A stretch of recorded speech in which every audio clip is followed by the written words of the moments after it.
Welcome back. This is Local Tico Brohe. Today bringing you a Strider Daggers only run. Because it's Daggers only, obviously we don't have a bow.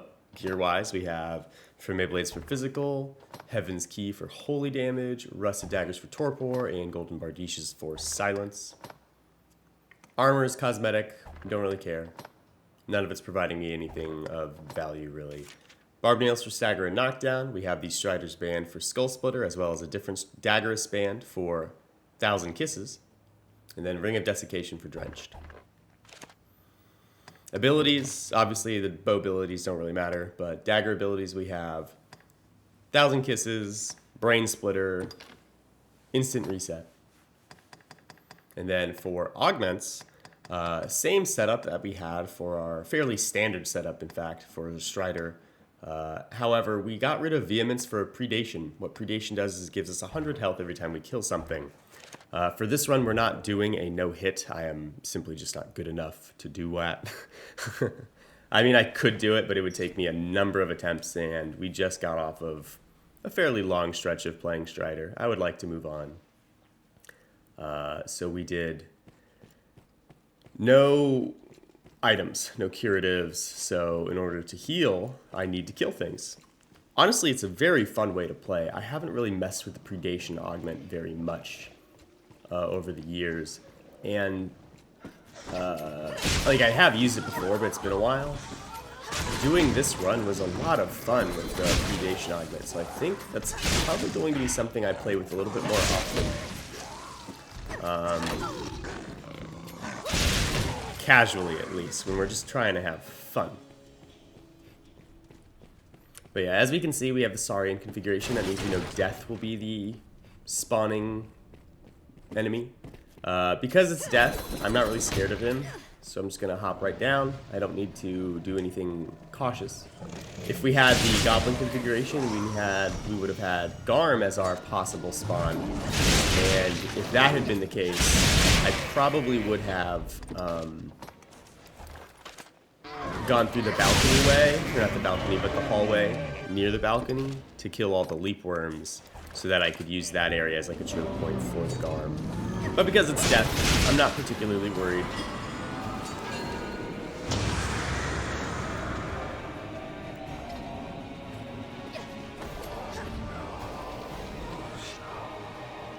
As you can see already, we're using ample use of Splitter.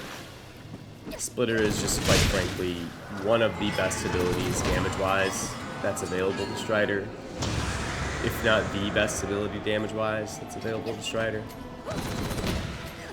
It certainly is for the Daggers. Obviously, to get Brain Splitter, you need a Strider's Band or a Strider's Ring. To get the third upgrade of Splitter. We also have a ring for Kisses for the third upgrade of that, or the second upgrade, I guess, third tier of that. I will say that that one's significantly less valuable.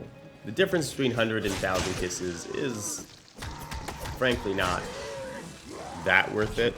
But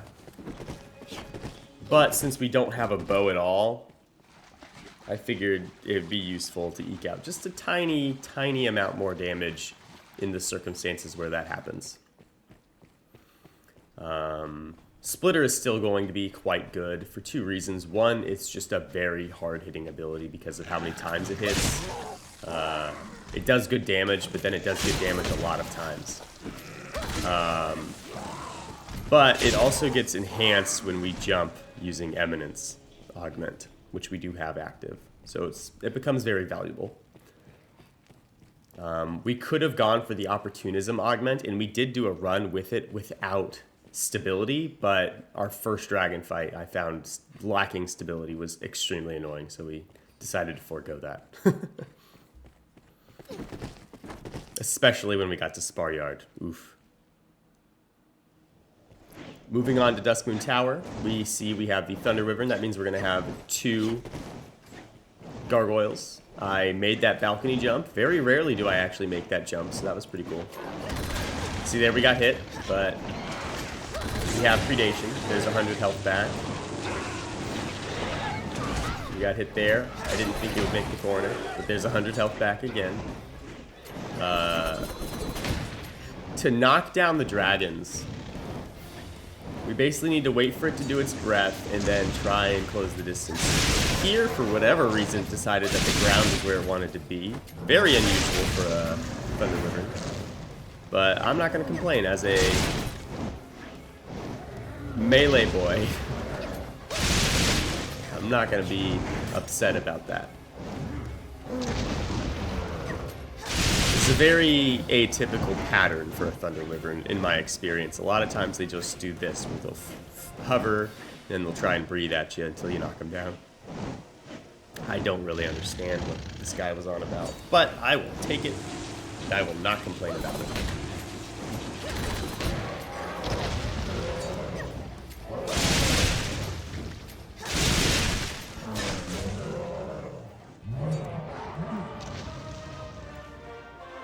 Thunder Wyverns are probably the easiest dragon for us to kill as a Strider. They just take a lot of physical damage. Their heart's on their backs, so we kind of can get to it fairly nicely. Fire Drakes are the worst, which is funny because Fire Drakes are definitely like the easiest one for us to deal with as a, well, the Thunder Wyvern's still very easy, but Fire Drake is like easier than Frostworm when we have a bow. It's because Fractured Art is so effective, but without it, they become extremely difficult to deal with because they're just so damn tanky. Here I can hear the ghosts, so I'm switching to the Heaven's Keys. We don't have to no-hit. We would have already failed the run if that was the case. So, all I'm trying to go for now is a circumstance where I can hit these guys. I don't want to get hit, so I will avoid damage when possible, but I'm not going to be overly cautious like I would be. I guess not overly cautious, but I won't be extremely cautious like I normally would be on our no-hit runs, because if I get hit, it's not really a hardship. I mean, we're already back to full health. I mean, look at that. We got hit by gargoyles a couple times. We're already back to full. So like we're not overly concerned about the threats that exist for us.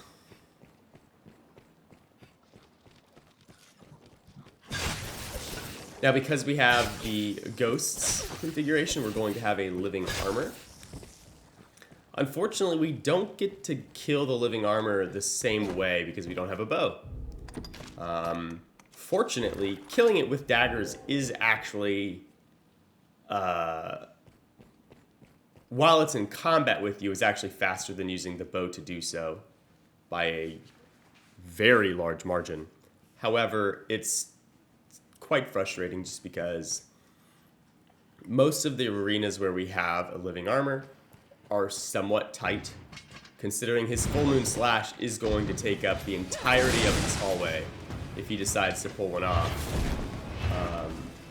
it becomes very dangerous to actually do much in the way of direct fighting with the living armor. But fortunately, Brain Splitter does incredible damage. So, as long as I'm able to evade the worst of the damage, we're going to be okay. I'm pretty sure I do get hit here. I'm pretty sure I get hit most of the time we fight a living armor. Without a very large arena, I usually will get hit. And the game likes to put these guys in inconvenient locations. But again, this run, despite being limited in the sense of what weapons I don't have bows. This run actually ends up being a noticeable bit faster than the no-hit run was, even though the no-hit has a bow. The difference, of course, is the fact that we just don't care about getting hit as much. Like, if we get hit, it's not a huge issue on this run versus what it was with the no-hit. So I'm willing to play it a little bit more risky, which means I get faster. That was kind of silly. That one actually annoyed me when we were doing the run live because I felt like I dodged it. As I've said before, I'm not very good at a no-hit when I have to dodge. My no-hit strategies generally are about employing knowledge in attacking things before they've really engaged me.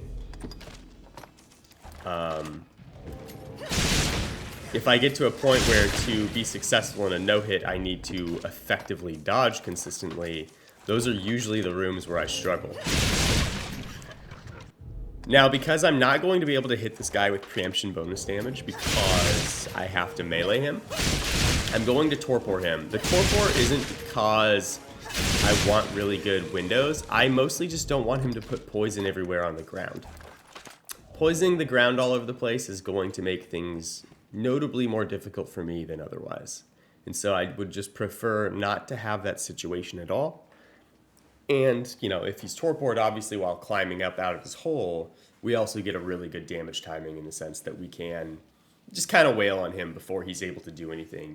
Like, even if he decided to swing at me with his wild haymakers, they're not dangerous because I can just be behind him forever. And I see them coming from a mile away.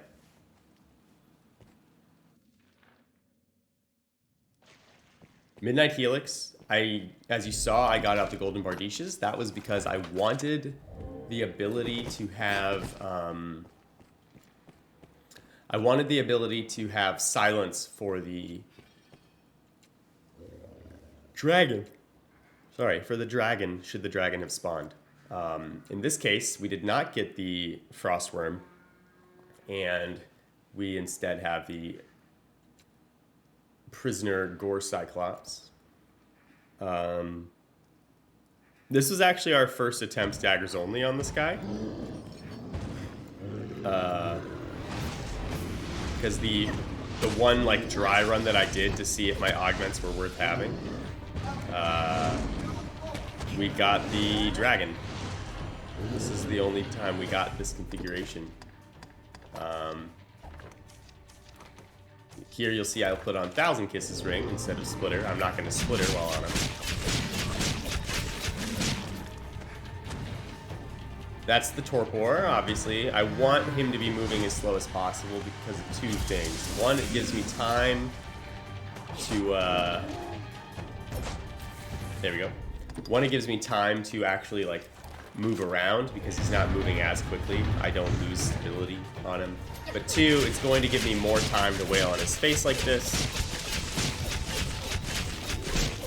I genuinely thought that would be a much harder fight than it ended up being. I knew it would be easy if I got to wail on his face, but it's been so long since I've climbed on Strider that I forgot how effective it was. This guy decided he didn't like life, so he jumped down. For those who do not know, Striders gain like a 60% damage buff while climbing, just innately. It's like their own little opportunism augment. Now, opportunism does still stack with that, so you can have a Strider with the opportunism augment and do pretty good damage. And in fact, on our first run, our dry run that we did before, I did use the opportunism augment instead of stability, which I quickly found out that I did not like once I started running into dragons, which is why we went back to stability for this run. But on phase 2 Daimon, like, our damage was very different with the opportunism augment versus without, because of how powerful he is.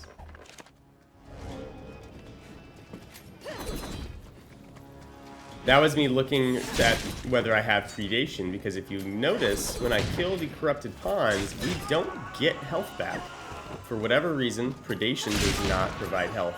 I did not know that. I don't know if that's a bug or a feature, or both, as it were. But yeah, I did not know that, so that was news to me. It's not really a big deal, really, but I was kind of surprised to see that.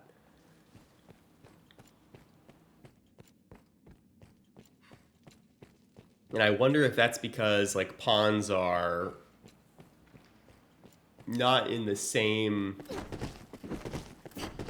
thread of life as most other things, or if it's because of the intrinsic bond between a pawn and an arisen. But for whatever reason, we don't get to capitalize on their deaths quite to the extent as anything else. Just kind of interesting. What's also interesting is Predation provides a flat 100 health recovery. So if I kill an Elder Ogre, it's 100 health. If I kill a Bat, it's also 100 health. So critters become a little bit more valuable with Predation Augment. Not that I go out of my way to kill critters to get health back in any way, shape, or form. But if you are planning on playing with the Predation Augment, it's something to consider that, ooh, I'm low health. Let me go over here and kill this rat or a couple bats. Because even if you get hit by some of the bats for even a little bit of health, like, you're going to get more back so long as you kill more than one bat. Kind of convenient. And look, we already got full health again. Killed 3 things, got 300. We only needed like 280 health or something like that. Easy peasy. So we have the Gore Cyclops.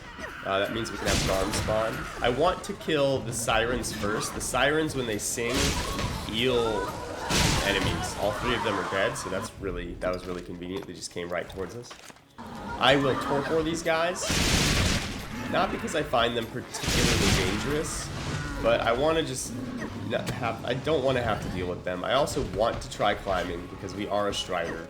I am not a good climber, so anytime that I can pretend to be one, I like to. In this case, I decided not to stay on him because the other one was about to throw a rock at me, and that would have just knocked me off. Obviously, I don't want that, so here we are. But I will try and climb.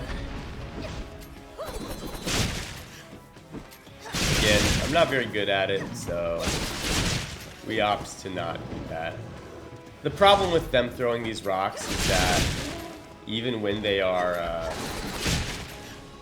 even if they are not like looking like they're aiming at you, like it's like, it doesn't look like a possible shot, like you're on their head or something, the rock can still hit you, and it's kind of annoying. Because you're just like, why, how would this rock hit me? He would have to throw it through his face to hit me. And for whatever reason, he's successful. So, we're just gonna ignore it, but it's all good. There I was hoping that sometimes the rock will hit the hobgoblin, and you don't even have to walk up the rest of the way. In this case, the rock did not hit the hobgoblin, so I did have to go back up, but the reason I started walking up there knowing that the rock is there is because I thought it would work out. It didn't this time. That's okay.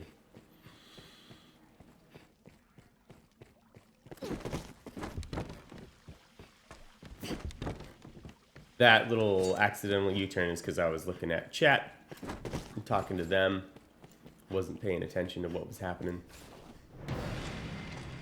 We ran out here intentionally to see if Garm spawn. I would rather have Garm spawn right here than later. Because here I can kind of melt them down, so I can get the drop. Other locations we're going to struggle in doing that. And we're still going to have a bit of, maybe not a struggle here, but there's a fair amount of risk involved here. Once they are all torpored, though, they become extremely easy, and this was true in our no-hit run. Once they were all torpored, we usually didn't have concerns. It was before they were torpored that we were a little bit concerned. There's really only one attack that bothers me, and that's the one where they do the longer jump followed by the scoop with their nose. That one is really awkward to dodge, because if you dodge the jump, you get caught by the scoop. But then there are other attacks that you do have to dodge when they do the jump, because the jump is like the bite. So it's tricky. The reason that one's particularly scary is because the damage it does is truly devastating. And I ain't about it.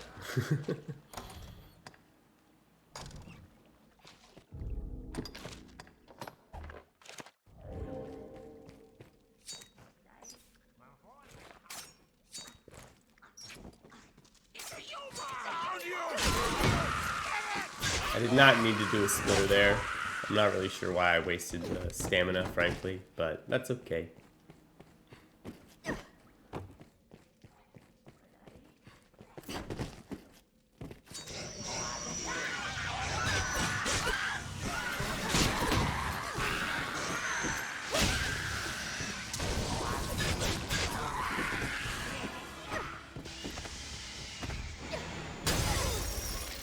Feels bad.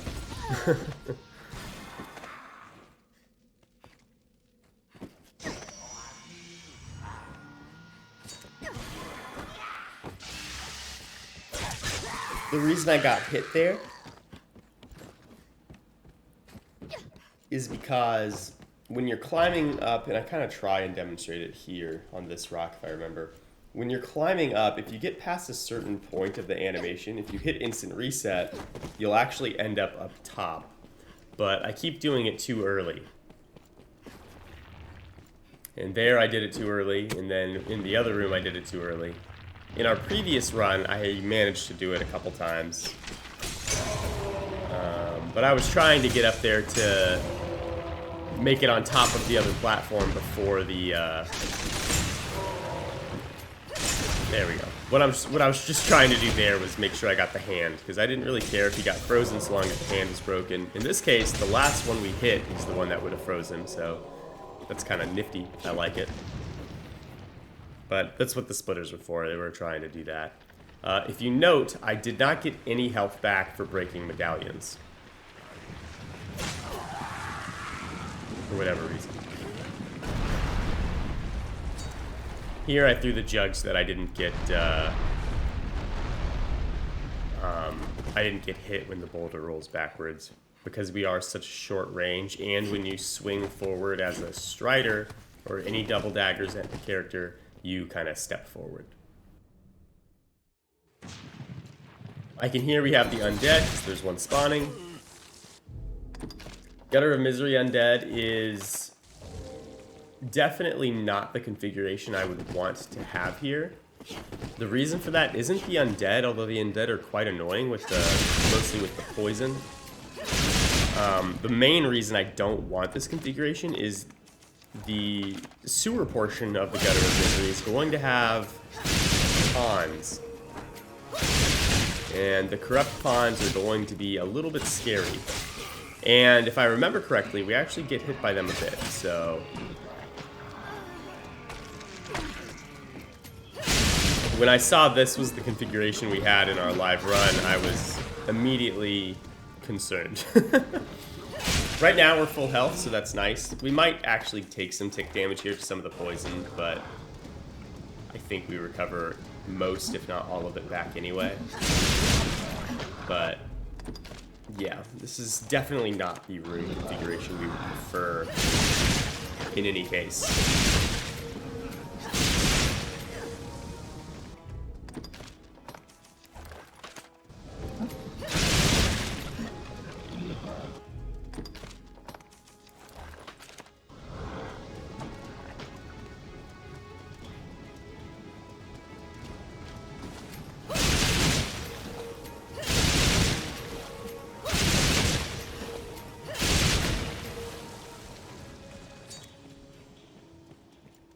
And now we get to move on to the sewer portion of our Gutter of Misery journey. Again, not the area we wish to be, frankly.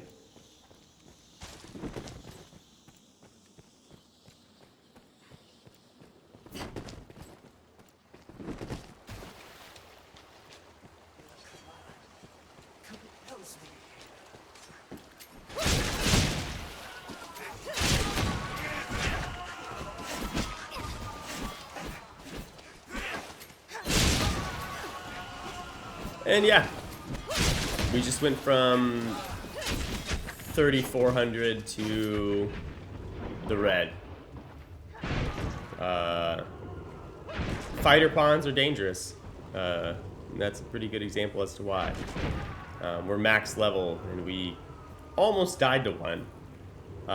The sad and concerning part of this is that I don't get health back for killing these corrupted pawns.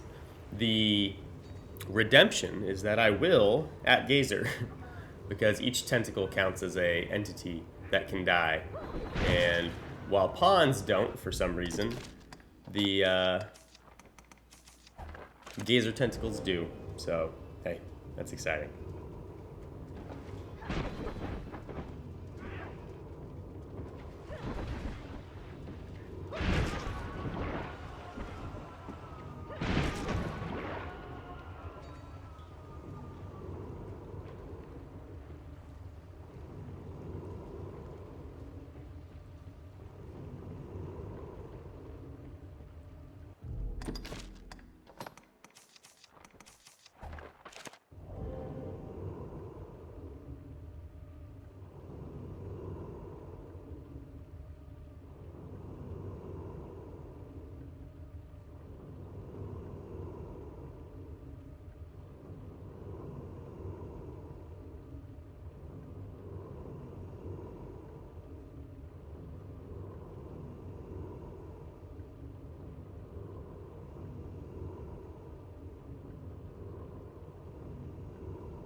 Here I'm just waiting for my stamina to recover.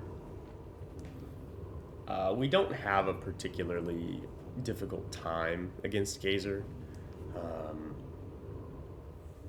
Even in the no-hit run, I think in our no-hit run there was only like one run where we actually took damage from Gazer, and it was because he shot an Ingle and it hit the wall and I couldn't hear it, and like I took damage from the splash of the Ingle that hit the wall next to me.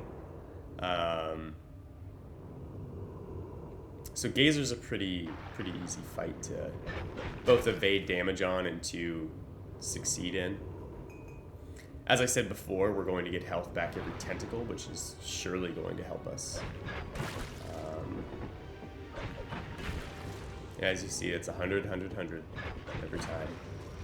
But the strategy follows this. We kill tentacles as they spawn in. Once we've killed enough tentacles, we will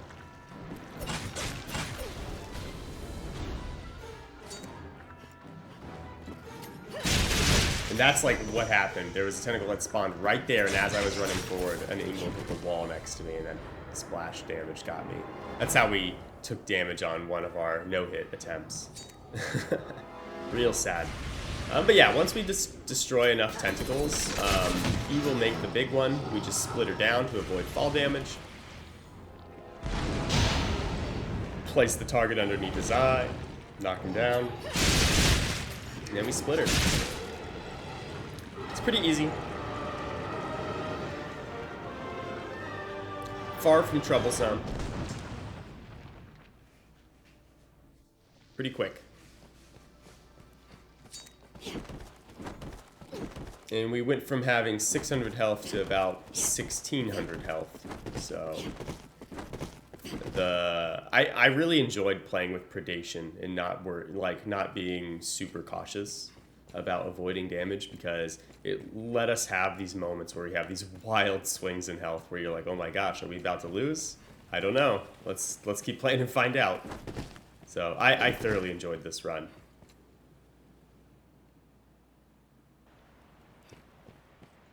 So in the no-hit run, we have definitive preferences in what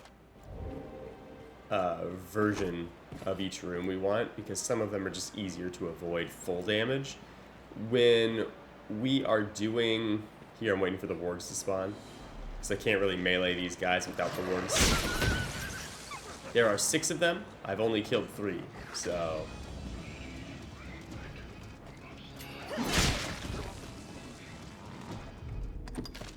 But anyway, because we are not doing a no-hit run and instead we're doing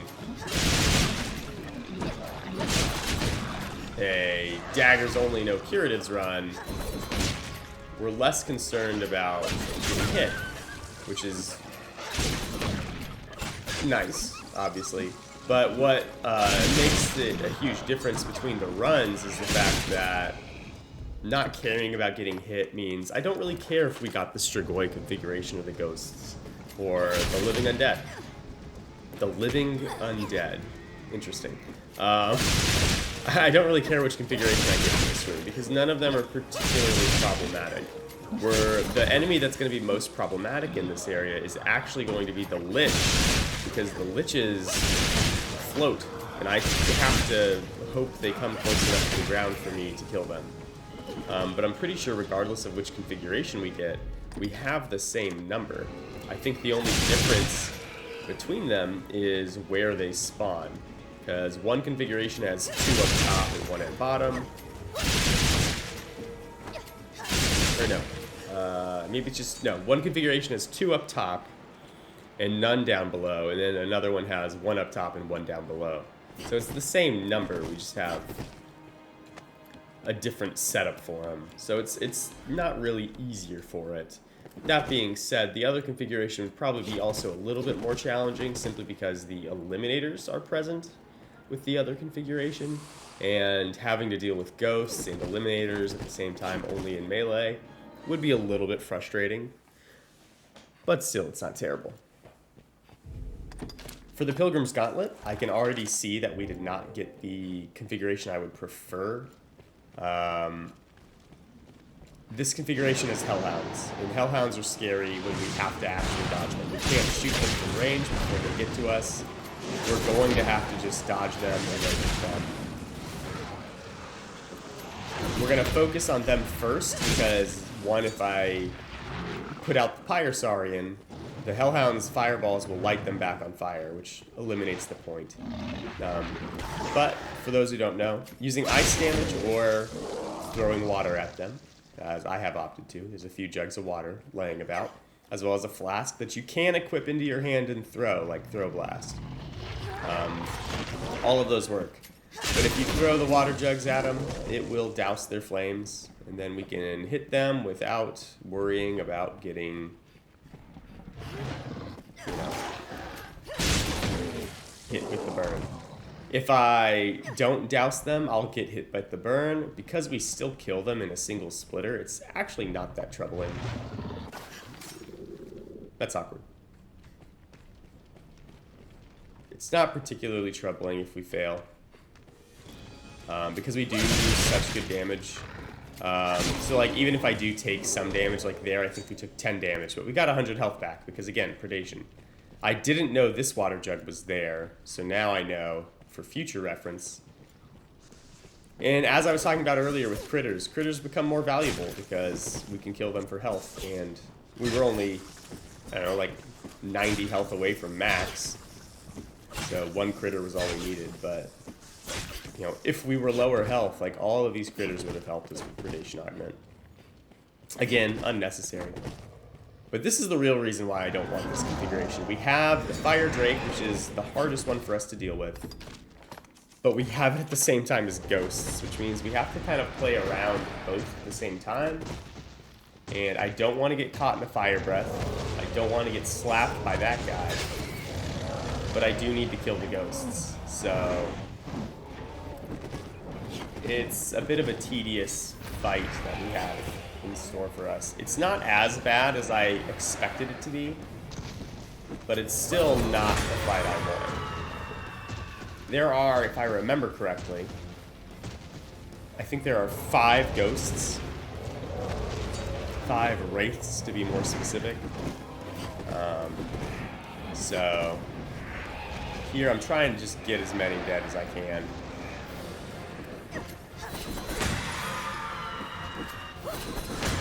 And that's 3 out of 5. There should be 2 more, but they're going to be on the far side.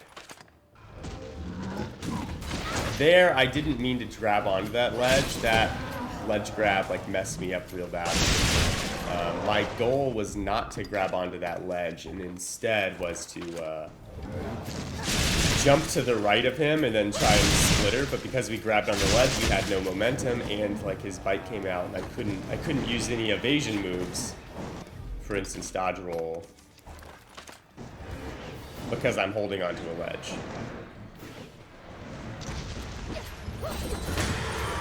That was just me getting trolled by the game.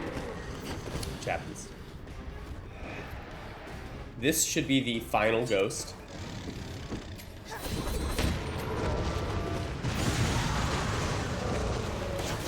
That was a little bit close. There we go. Last ghost dead. Now we just have to worry about the Fire Drake. Fire Drake, very stout. We do damage to it, though. The problem, and the main reason why we didn't plan on having a no-hit run here, is because we do take little tick damage from being too close to the heart or the mouth. If he's staggered, you don't, which is why I can just run in there and wail on him. But if he is not staggered, he's like standing up and he's active, being too close to the mouth or the heart will like proc a little tiny AoE burn on him. In this case, we actually kind of churned through him real quick. We did take a little bit of tick damage at the beginning, but the bigger problem was that we just got smacked, as well as the fact that we got bit earlier. That smack was because I kept trying to hit his heart out because I knew he was one hit away, and like I just kept getting blocked by a different part of his chest or his arms. So I got greedy is really what it is. I should have just been patient, let him do his thing, because I knew he was going to do something. I just thought I'd get the hit in time. Clearly didn't. So, you know, oops. But here, you know, we'll move on. We will hopefully have a nice and comfortable room here at the rest of the Fortress of Remembrance so that we can get health back. Now we have the 2 poisoned undead, but we also have the Lich. I switched to silencing daggers because I don't want him to cast at me. The problem is that it's actually extremely hard to hit the wights and the liches because they often just fly up. There, he was generous and came down to say hi. So that was very convenient. That's going to be probably the best white fight we have the entire run, frankly. But that's okay.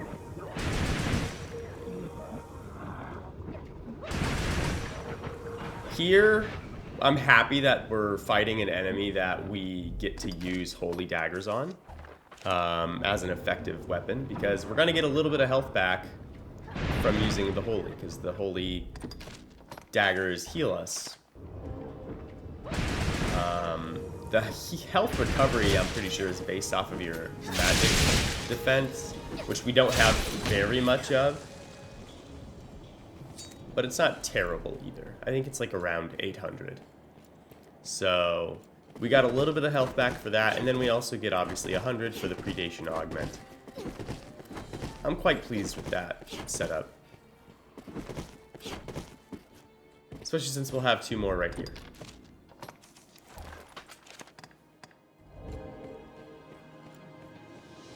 The healing I can get back with the holy damage is only going to fill up my white health, so it's not going to fill up the health that's just completely missing, just the one that's been grayed out. Only my recoverable, but we shouldn't even get to that point anyway. Slap.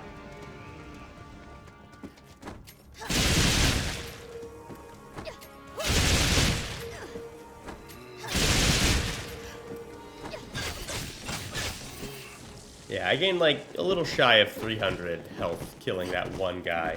It would have been better if I hadn't been slapped by him for 200 health, but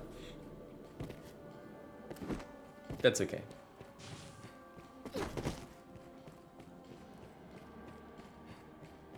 We have not received our Elder Ogre yet, so I'm cautious here. I was initially thinking, oh man, the Elder Ogre hasn't spawned, and it doesn't feel like it's going to because we got really far down the stairs, but then he kind of spawned at like the last opportunity.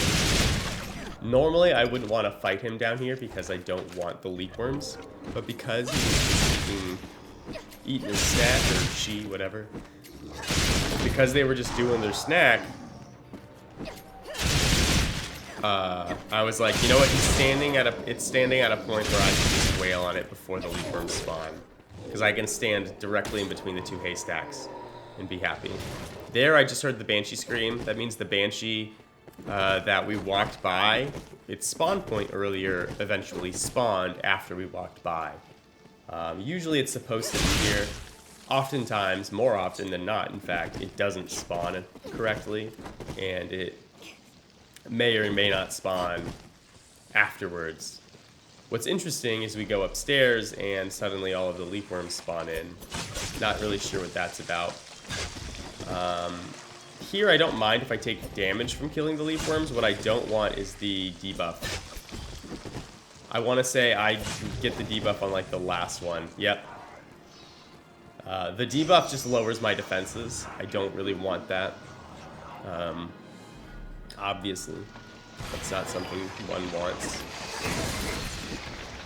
I should have used silencing daggers there. That would have been enough hits to silence it, but obviously it's nowhere near enough hits to kill it. So that was a bit of a mistake on my part. But that's okay.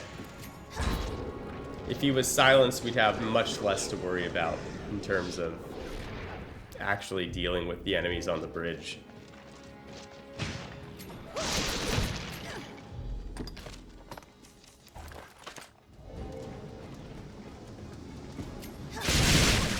And this is why I was saying neither configuration here really bothers me. In both of them, we have the same number of liches, because we wouldn't have one down here in the other room configuration, but we would have had two up top,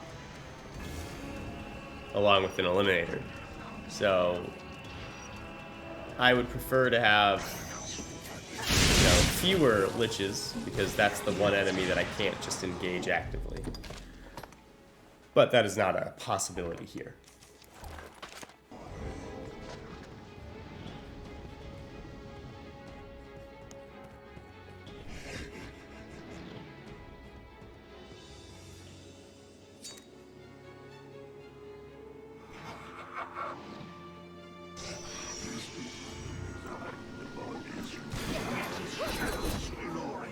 It looks like you would expect that to hit, right?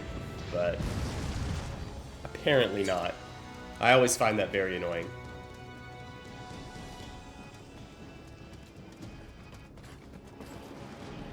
But that is okay. It doesn't need to cater to me, I suppose.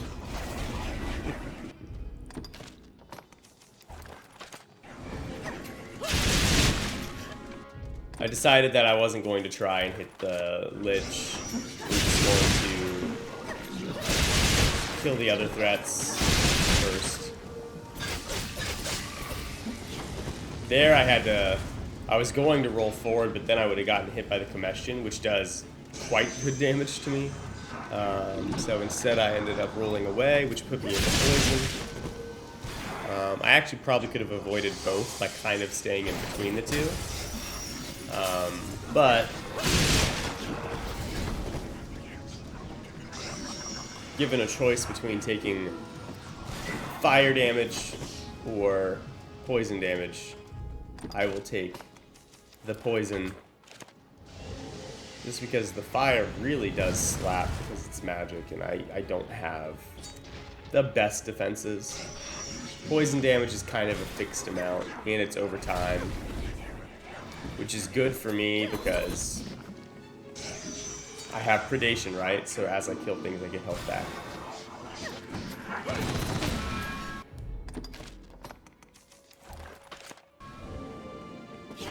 Okay, so now it's silenced.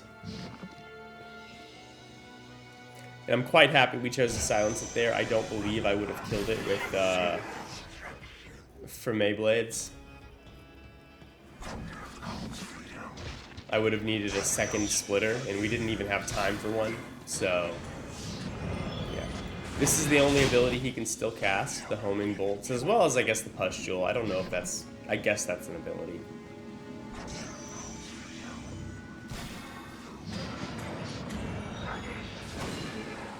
Just like Bishop, actually. Bishop has the same attacks that it can use when it's silenced, so.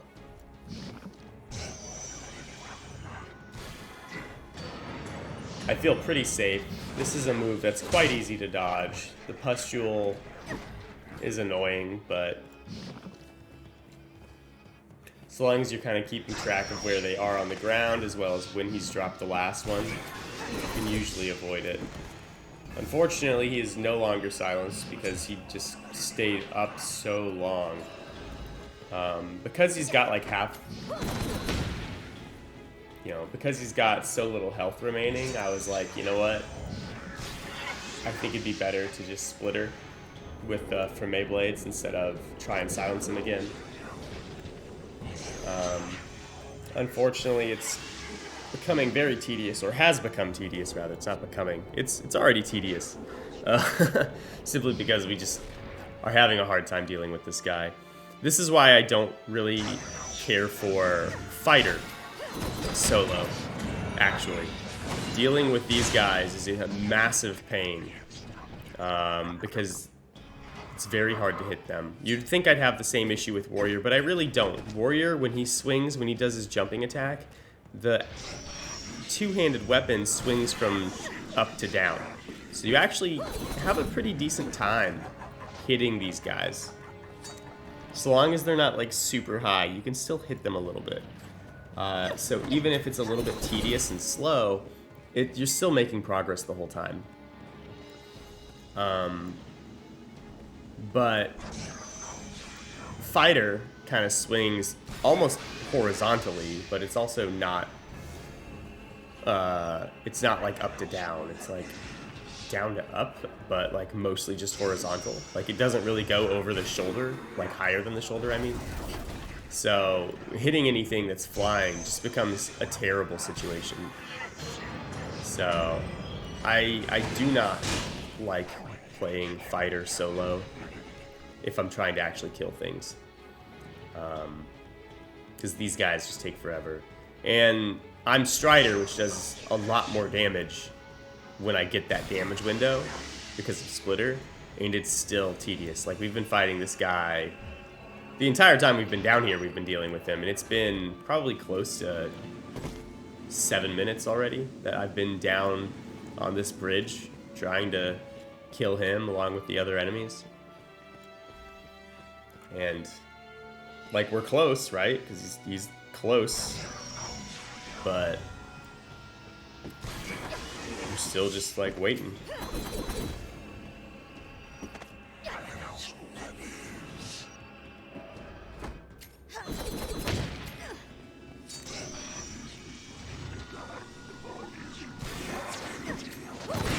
And finally he gave us what we needed. TDS. Tower of Treasons Repaid. Both configurations are kind of the same as far as frustrations go. With the daggers only. This one's, in my opinion, a little bit more annoying, because there's no way for me to get that guy that was casting Ingle above us. It's just literally impossible without range damage or like levitate.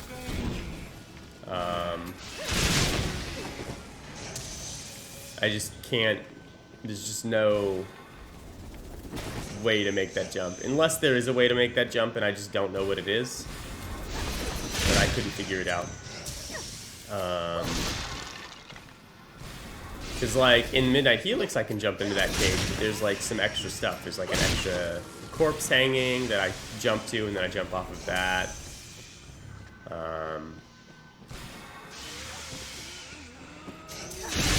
Or you can use levitate, like I said, or you can do a couple things that you just, they're not in your arsenal as Daggers only Strider. We do get double jump, which is great, but again, we're kind of stuck with what we've got. I'm a little bit annoyed I get hit by the breath here. Oh, I thought I got hit by the breath there. I must be thinking of a different run where we did get hit by the breath. But yeah, I still got the skeleton mage up top casting at me.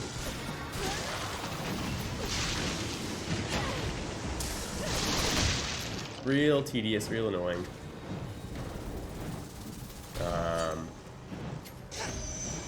All the while, I've got Dragon guy.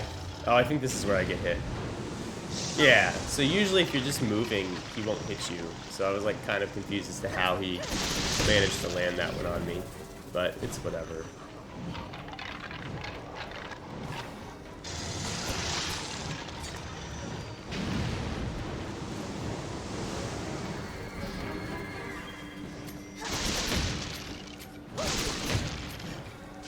Okay, everything's dead except for the skeleton sorcerer up top, as well as this guy. Damn, I'm just real bad. I waited too long is what it is. Hesitation was defeat this day. That's okay. We got the knockdown. We get to do some really great damage. I actually don't mind fighting these guys. These are probably my favorite dragon to fight. I like manipulating them. I like that there's no, like, heart damage just for being close. Like, he doesn't exude poison damage because I'm close to him. Unlike the other dragons that do ice or fire or what have you. Here, I'm gonna run in here just because, I don't know. I don't have stamina. I don't want to climb him. Because if I don't have stamina, like, I'm just gonna lose all my stamina out there, and then he just hits me for free, right? So there we go. It's also a bit of a habit, right? Because I use that strategy when he breathes. Normally. For the no-hit safety. I was debating just leaving there, but I'm like, you know what, we'll go back up one more time and see if I can spot a way to reach him. What I'm looking for is, like, see if there's that corpse hanging that I can double jump to, hold on to, double jump away. Which would still be tricky and a jump I could fail, mind you. But I'm looking up. I don't see anything. I don't make that jump personally. So, we move on. We leave that guy alive. He wins this round.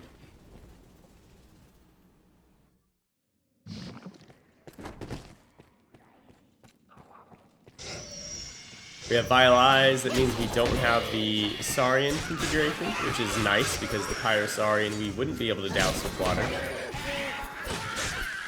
That being said, we do more damage than they deal to us, so we end up healing back for more than necessary. But still, we don't want it. Here, these rats are very generous. They give me plenty of health back, which is nice, because I am still poisoned. And now I'm max health, which will soon change, see? But, it's still quite nice.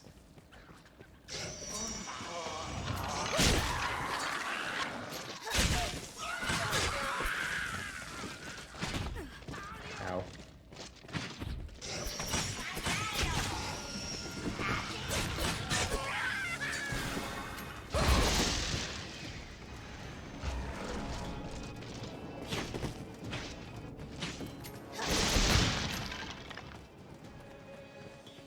Easy. Last part of this room, we're going to have some Goblin Shamans as well as Mage Pawns. The Goblin Shamans down below will cast at me so long as I'm on these stairs still. Once I get past them, they won't cast anymore.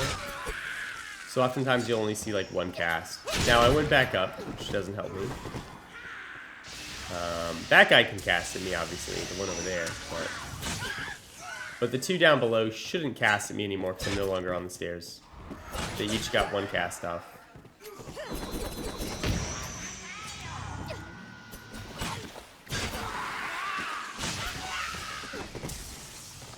I jumped there to get the swing out because we do have the Eminence augment. We do slightly more damage when jumping. Dark Bishop, favorite fight. Knock the dragon down as quickly as possible with Splitter. Then we're going to silence Bishop. We might even Torpor him. I think we do. Normally I don't... God, we fall asleep there. Oh, how tragic. Again, it's not a no-hit run, so I don't really care. But that's frankly sad. I didn't even see that we were still in it. I thought we were out. But anyway, we silence him here. Next, I want to actually... Well, I'll deal damage, yes. But like once he drops a pustule, I'll probably torpor him. The reason I'm going to wait until after he drops the pustule is because I don't want to get hit by the pustule. But if I torpor him after that, the time between... I guess I don't torpor him. Okay, here we go. The time between when he'll do this pustule and the next one is bigger. He also is going to stay on the ground for longer, allowing me to hit him because he's going to have like double the casting time to get whatever spell he is attempting to cast off. In this case, it's Holy Fervor, but instead of being able to jump like 3 times, I was able to jump like 5 before he was completely done.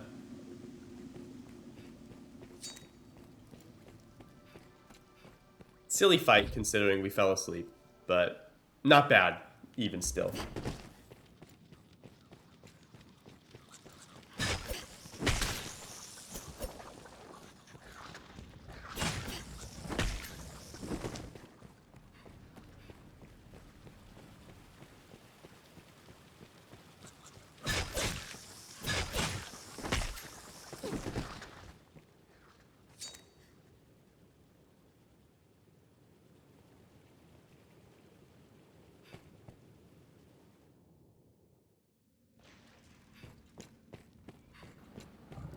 Rotwood Depository. I can hear we have the Saurian configuration. That is certainly the kinder configuration than the Ghosts and Silver Knights, just because the living armor at the end is kind of annoying. We would much rather have this one, just for the speed aspect. Here we'll have Goblin Shamans. Ideally, they will fall to the ground and meet us, but if they don't, that's fine. We can jump up here like this.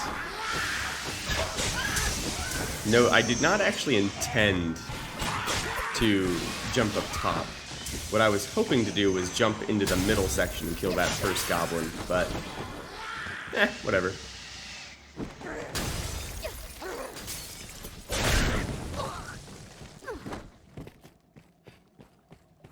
Next room is empty, but just beyond it, we're going to have 2 Saurian Sages, 2 Goblin Shamans, and then 4 spawning Skeleton Sorcerers. We kill the Goblins first, because they're casters. We kill these guys next, because they're casters. We get hit by the angle. Feels bad, but it's whatever. We're back to full health because of the Predation Augment. Can't hate it too much.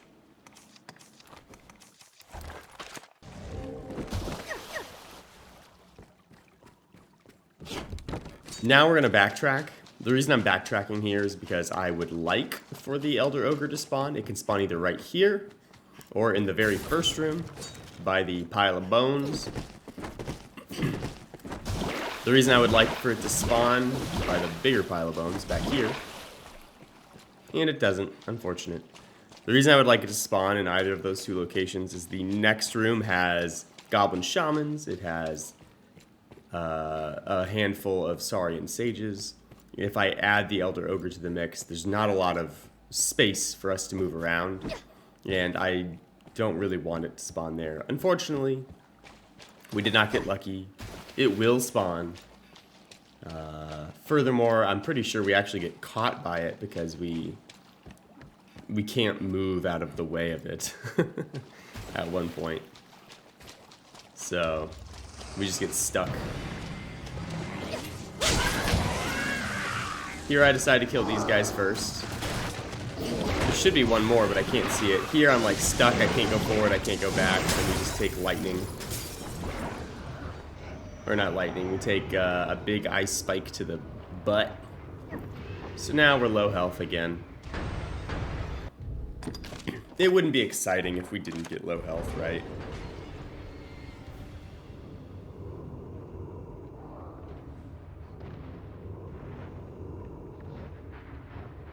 Here we're going to wait for the Elder Ogre. None of the other enemies in the area will follow us into this road. Some of the Saurian will move towards the doorway, but they never effectively follow. So, in light of that, I want to lure the Elder Ogre this way so that I can have it isolated and I can fight it. It seems to be taking its time in doing so, which is why you have me a little closer.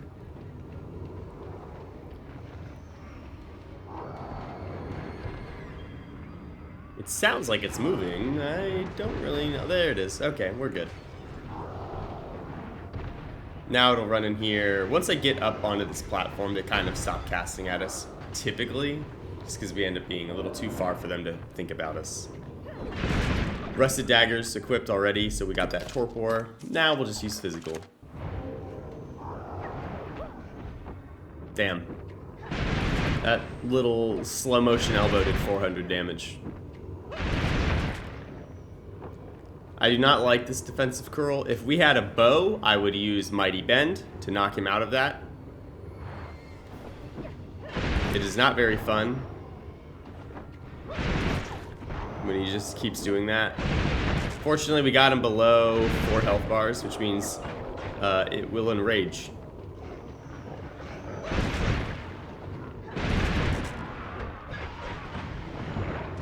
That was a well-timed dodge. Not because of skill, because of luck. Well-timed nonetheless. As you see, that Predation Augment is working for us. The way Predation works is when you kill an enemy, you get 100 health back each time. It does not work on corrupted pawns for some reason. I don't know why. It's a mechanic, most likely. Perhaps because of the Arisen's tie to the pawns directly. Maybe it's because the pawns lack the same spark of life that other beings have.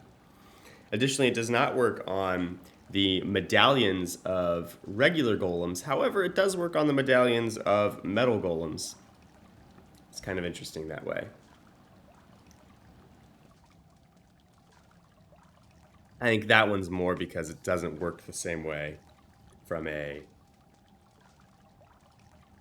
game architecture standpoint. It'd be like the metal golem medallions all work like a separate individual entity, whereas the golem medallions work closer to like dragon hearts. But I don't know. That's just a guess. Here we're letting our stamina get up, and now it's good, so we'll probably move on here in a sec. There we go. Forgotten Hall can have... we had our Rusted Daggers equipped, as you saw. The reason we had that is because it can have Garm in this room the moment we enter. Instead, we had the double Lich configuration. Not what I want, for a couple reasons. One, 2 Liches is really annoying when we don't have range damage.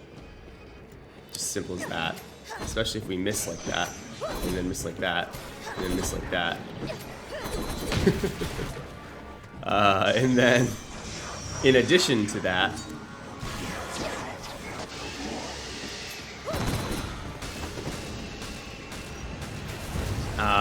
after these Liches, there's Hellhounds, which are not fun. Not what we want, really.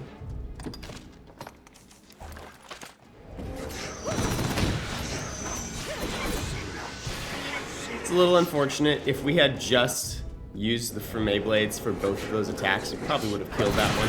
Fortunately, we just get it anyway, without it casting, or without the other one casting again, so I'm not too upset. This guy got caught. I've never really seen one get caught here, but I will take full advantage of it. Next is a tricky part, though. We have, it's either 4 or 5 Hellhounds here. Usually we can Downpour Volley or Hailstorm Volley them in our no-hit run. We don't have that now. Somehow that went through the thing. Looks like there's 4. So maybe it's 5. Maybe it is 5. It's hard to count when everything's blowing up. Yeah, it looks like it's 5. Unfortunately, we are on fire. Fortunately, though, the next area has leafworms, so we're going to sprint through here. Well, actually, we might not, because we don't have bow, so we'll probably let them all fall. Yeah, I couldn't remember what we did. But yeah, we'll kill these. We'll try and avoid as much damage from them as possible. We definitely want to avoid the debilitation, because it lowers our defenses.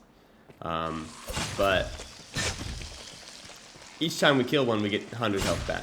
So even if we do take a little bit of damage, the damage they deal from their corpses rotting is like 1 tick of damage per moment in there. Probably ticks like 2 or 3 times a second. So typically we can get out with only 1 hit, but then we gain 100 health. So we gain like 99 health per leapworm.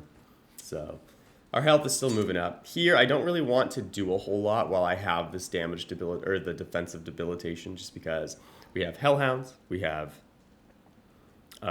Sorcerer Pawns, we have a Strigoi.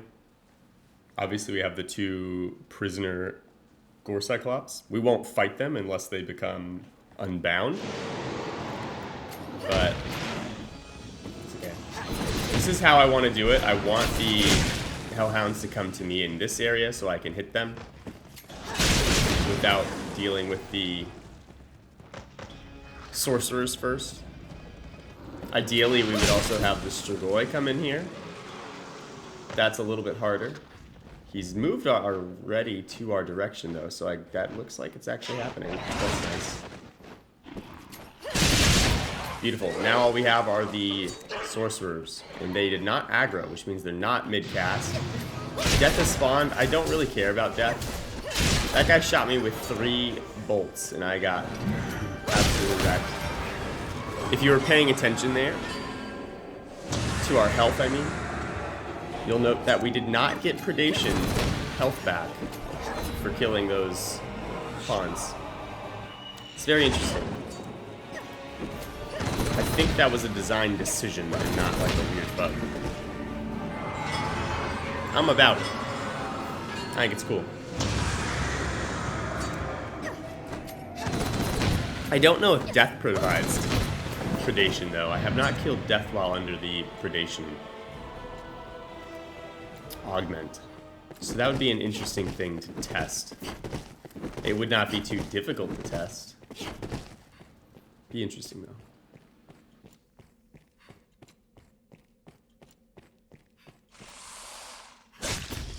Once again, leapworms. Same thing as always. We're going to try to avoid the debilitation.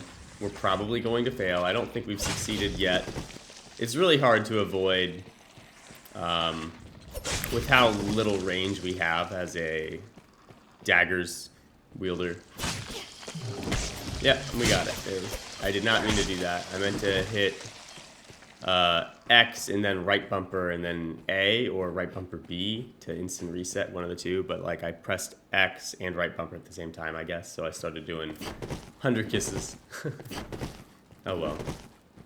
Either way, we still got health back. There's gonna be some spiders over here, so we'll get even more health back. We'll probably be close to full health. I'm thinking like 31. Yeah, looks like 31. 31 out of 34, so we're only 302 health away from max, so we're pretty happy with that. We got the Cyclops configuration. This is good because they are not scary. Again, no health back for killing corrupted pawns.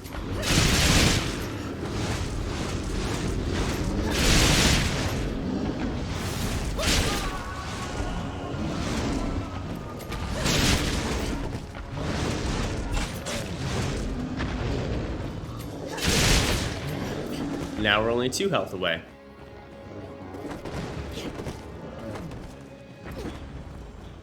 So if you watched our other run, you saw that we killed all these bats individually. We can't do that really anymore. So we're just gonna do this. I don't know if we were hit by a bat there. We may have been, we may not have been. Doesn't really matter because we got 100 health back for each bat we killed. There's 10 of them there. So even if like 1 or 2 of them hit us, we would have still had plenty of health recovery. Gore Cyclops, pretty easy, frankly. I wish I could get the drop on them and climb, but obviously that's not in the cards. I want to kill these casters first. That second one almost got me, not because it was about to cast or anything, but usually it has like a elemental cast type deal, but when it does its little light that it can do, it doesn't light up first. And so I thought it was not casting anything at first. And in reality, it was just getting ready to try and do the, I think it's a petrification light. Kind of like what Gazer does. It like blinds you or petrifies you, or I think it depends on what debilitation resistances you have. I don't know. But anyway, it was trying to do something like that, and I didn't realize it until after I killed the first one. And I was like, wait a minute, I can hit that one. Because its sheen kind of goes away, that indicates whether or not you can hit it. And that's about it. And I didn't notice it at first. Obviously, it doesn't really matter, we're good.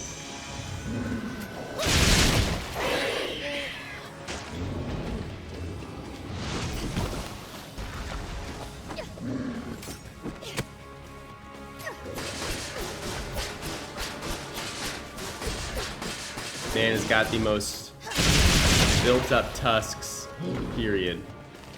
He's gonna yell forward because that's what they do when they miss their grab. So I'm just waiting for him to start leaning forward. If I wanted to, I could have just jumped and grabbed onto his face during that if I wanted to do the climbing. There, I knew a splitter would probably just kill him, so I just waited until he moved his hands out of the way. I jumped up and let it rip, as it were.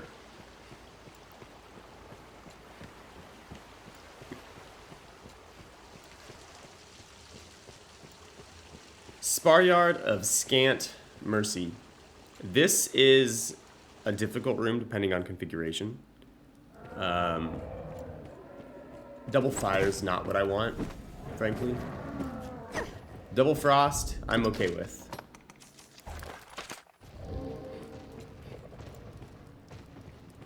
It's still not a fun room, regardless of which configuration you get.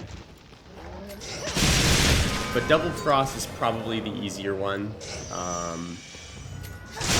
want at least 1 Frost. We did not get a Silence there. It's interesting.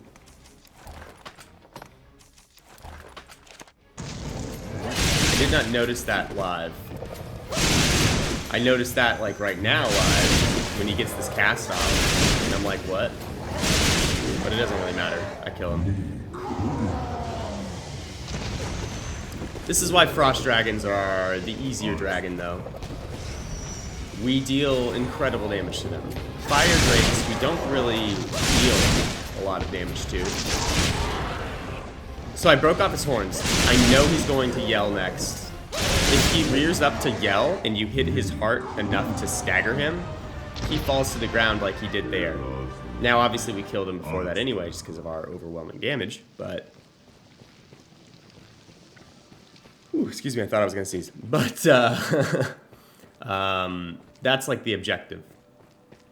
Knock him down. Or break a horn, knock his heart. It's very effective. Here, I see no Eliminator over there. That means we have the Living Armor configuration. This is the favorable configuration. Oh my gosh, my sneeze just keeps like welling up and then dissipating. Very fun. Letting it feel good. Anyway, here we're going to let that dragon roost. I don't need it alive. Or sorry, I don't need it flying around. Once it roosts in the middle of the courtyard, so it's actually pretty easy to avoid detection from it. It just doesn't really notice you.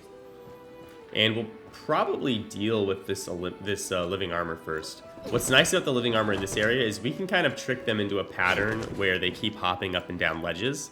And when they hop up and down ledges, they have like a second where they're like, it's probably closer to like 2 seconds or a second and a half, where they just kind of hang out on the ledge.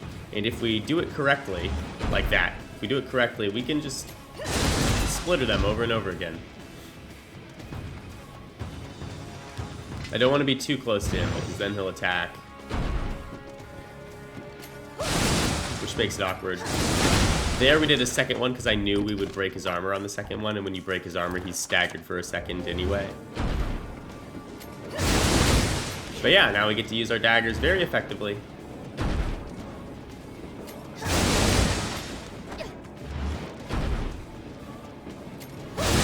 This is the harder location to make this work. Later you'll see us do it at another location, which is much, much easier. The reason this one's harder is because the rock here is very high. And so you can get caught trying to jump up it and mess yourself up. It's not the worst thing, honestly. It's not bad at all. But again, you can get yourself caught, and that's not cool. We're gonna just lure this guy back to where the first one was. Do the exact same thing. Just because it's the safest way to do it, it's easy, it's fast even too. Because if I did it a different way, I would have to lure it to the courtyard. That gives me enough room to dodge around it, and then I have to like bait out the right attacks, and then sometimes attack, sometimes not, depending on how much I have to move and how much he moves during his attack.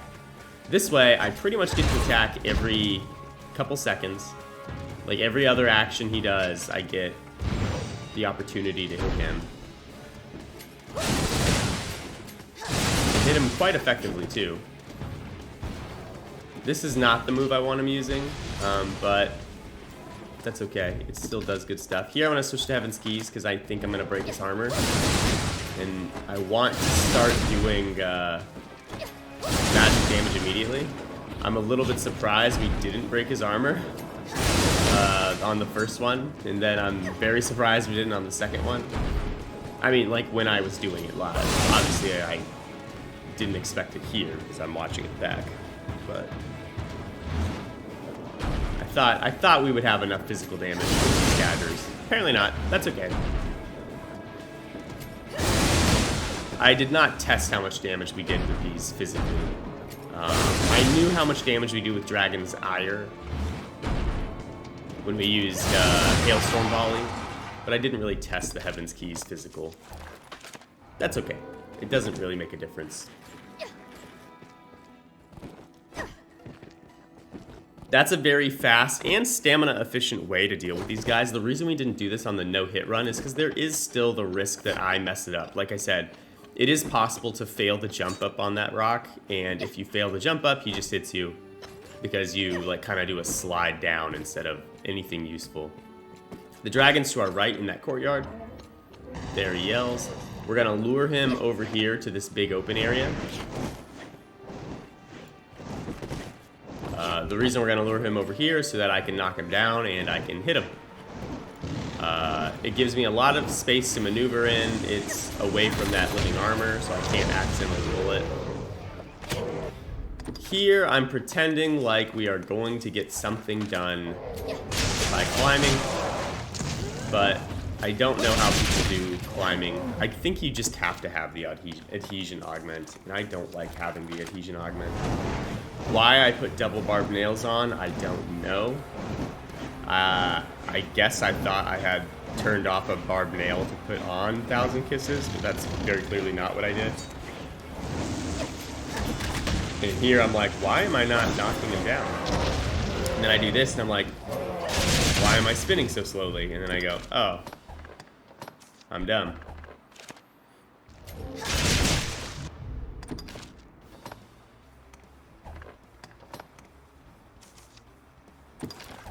And I'm still dumb. Oh no, okay, we're gonna try again. I mean, we did do nice damage during that a moment.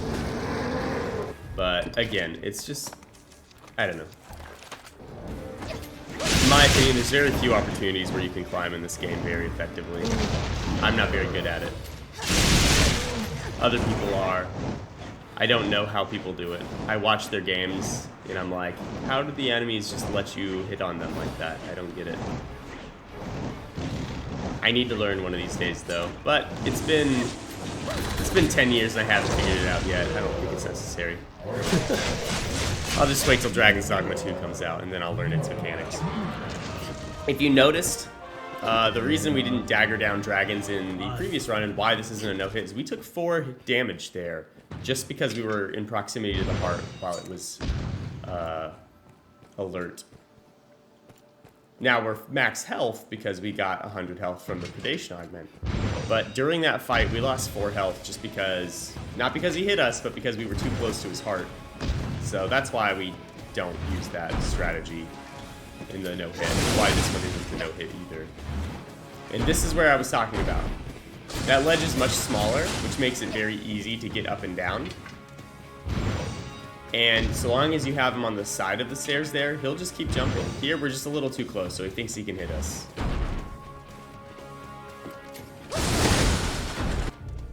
What's nice about this one is a lot of times he'll fall, and then he'll fall again like he just did, and it gives you the opportunity to hit him twice.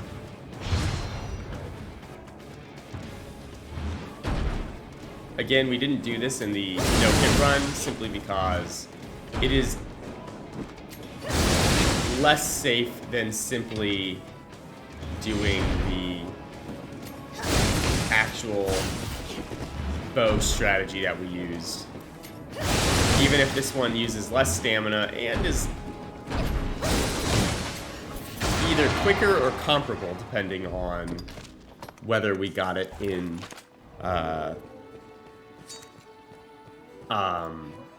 combat with us or not.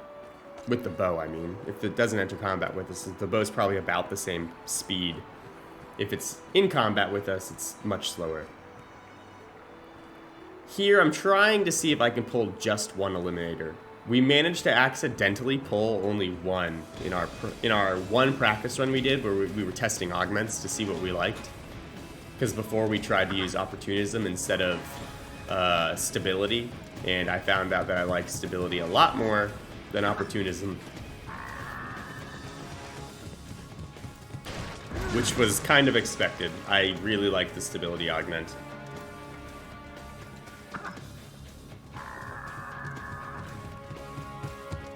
But anyway, we managed to pull just one then, so we were pretty happy with it. But here, because we pull all 3, the strategy is just to lure one away, try and kill him quickly, and then all the while the other 2 are gonna like start moving towards you, and then you just try and keep them isolated.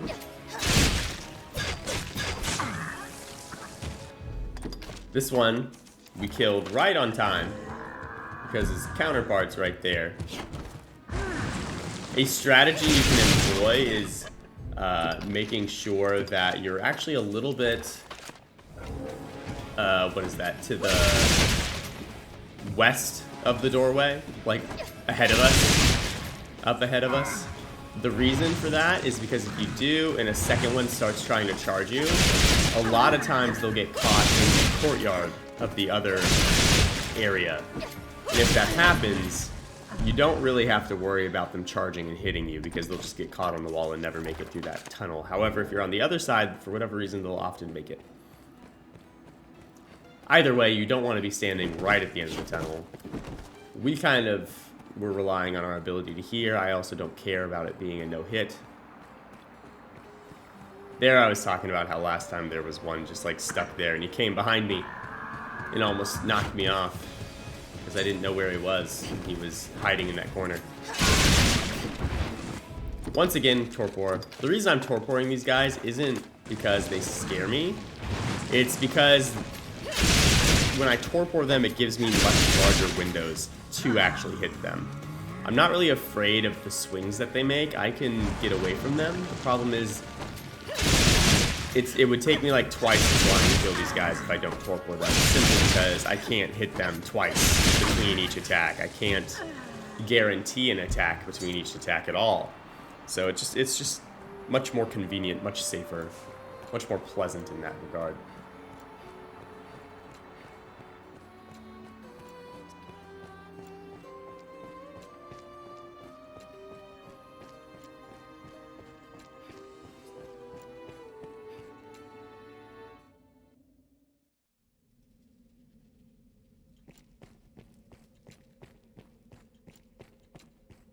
Starting with Daimon, we're going to use Rusted. We're going to Torpor him first. Daimon is not the worst fight. Daimon phase 1's pretty easy with daggers only. Phase 2 is a little bit annoying because you don't have great reach on any of his weak points. And then depending on your luck with climbing, you can or can't have a good time. In this case, I think we do all right. Our test run where we had Opportunism this is really the only place where we saw Opportunism show up with additional damage. That was like useful in any regard. Here I'm just letting my stamina build up because I know I'm going to use all of it. But yeah, so phase 2 is going to be a little bit slower because we don't have Opportunism, but also like it's just the pattern he gives us in phase 2 is a little bit more annoying than the one he gave us in phase 1, in our previous run, because he just does a bunch of things that require us to move off of his body so that we can evade it, like arm swings, immolates, things like that. Lightning you technically can dodge while on his body, but I'm not usually very good at it. That being said, because I'm a Strider, it's much easier to do because we climb so quickly. I probably should have been practicing, but I just didn't. That's okay. There, I switched to the Daggerist band. I want to try using 1,000 Kisses.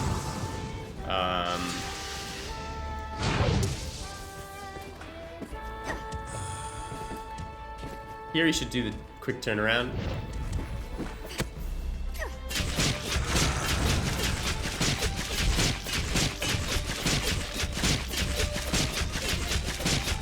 If you recall our no-hit run, the damage is better with 1,000 Kisses versus 100, but it's not really that impressive. It's notable because we're a Strider and we get 60% increased damage while climbing anyway. So that 1,000 Kisses difference is noticeable for sure.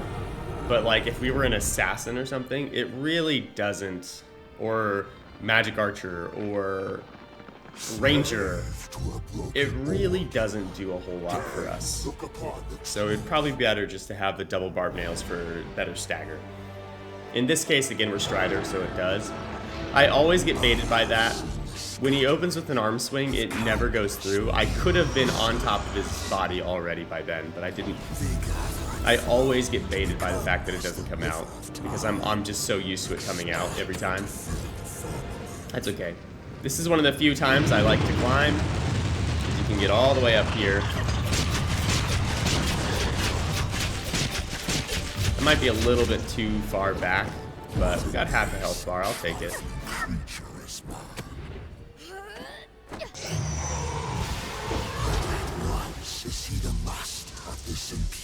So in our practice run, we got probably, I don't know, the first time we climbed on him, we probably got like 2 health bars down. And then we climbed back up and did like a health bar. He did his vortex, and then we like melted him down. Fortunately, we have a pretty good time as a Strider, even as Daggers, in trying to get these climbs off, because our damage is pretty good when we do get up there, first of all. Second, once he does his like soul vortex and stuff, he's super vulnerable to us. Like, that is exactly what we want him to be doing. So we get the we get a great additional value in him attempting to be using his big scary moves. Yeah, see, I probably could have just rotated around his body a little bit to avoid those. I'm not used to it, I'm not good at it, so I didn't try. I've seen people just use the legs. But yeah, if you kind of like rotate around the torso, you move far enough out of the 11s, typically, as long as you're moving fast enough. And Strider certainly does. It looks like I was possibly in the right spot the first time, because I don't see us doing that much more damage, and we're definitely around his face there.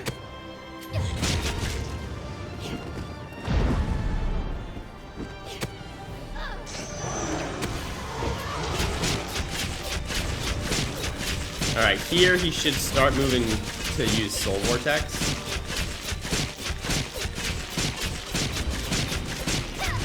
I don't know if I ever stagger him out of it, so I'm not going to try. I don't have any curatives for healing, so I'm just not, or not for healing, for stamina, so I'm not going to worry about it. Instead, I'll let him use Soul Vortex, and then once he's done with Soul Vortex, I'll climb on him and knock him out of the defensive threat.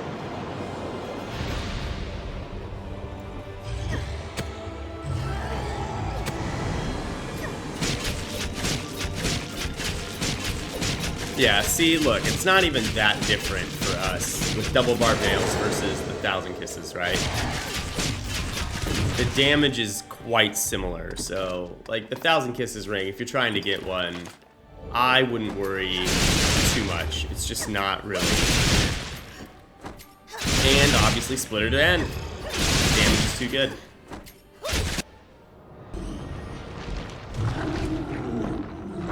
All in all, we actually got a no-hit run there, which is frankly quite surprising to me. I did not expect a no-hit run on Daimon, just because I thought I would get caught by some of his debilitation clouds a little bit, some of his, like, maybe poison or immolate once or twice, just because they are kind of tight timings. 11, again, sometimes a tight timing if you're climbing on him.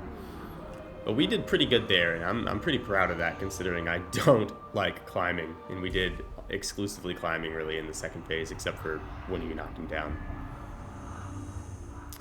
But with that, I want to thank you guys for being here. Thanks for watching. I hope you enjoyed it.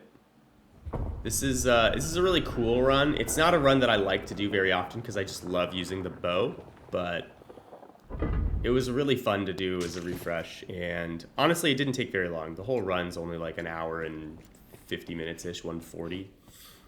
And this was only our first actual attempt. We did like a practice to test augments, and that was it. And then this run. But I hope you guys enjoyed it. Thank you guys for watching. I very much appreciate it. You should check out our stream. I stream Monday through Friday. I hope to see you all there. Cheers.